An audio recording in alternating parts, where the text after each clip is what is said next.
Hello, welcome to Humboldt Neurohealth's Violence in the Workplace Prevention Plan training. Effective July 1st, 2024, California law requires employers to have a workplace violence prevention plan in place. This will be a required annual training for all employees. Let's go over some of the basics. When we refer to violence in the workplace, we are looking at any act of violence or any threat of violence that occurs in the workplace.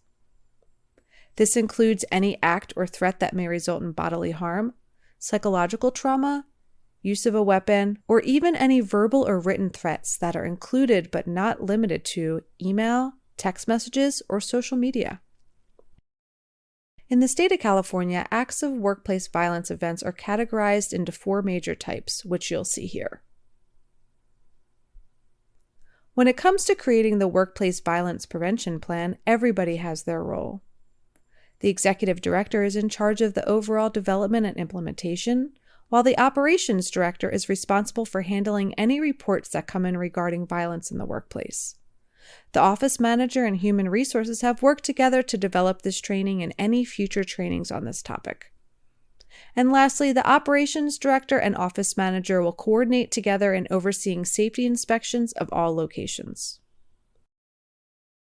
Humboldt Neurohealth staff plays a huge role in identifying any hazards that could result in workplace violence. We encourage employees to complete a safety suggestion form, which you will find at each office, located by the mailboxes. Now let's look at ways to identify workplace violence hazards. When assessing the workplace, we look at factors such as exterior lighting, surveillance, and access points. Again, this is where employee suggestions are welcome. If you assess any possible hazards in the location that you work, please complete a safety suggestion form. The operations director and office manager will conduct annual inspections of each office location unless they are otherwise made aware of new or previously unrecognized hazards that require immediate attention. At any time the procedure changes, the plan will be updated and staff will be informed of those changes. Now let's look at workplace violence incident reporting. If an incident takes place that needs to be reported, you can complete a workplace violence incident reporting form, which you will see an example of the form in the next slide.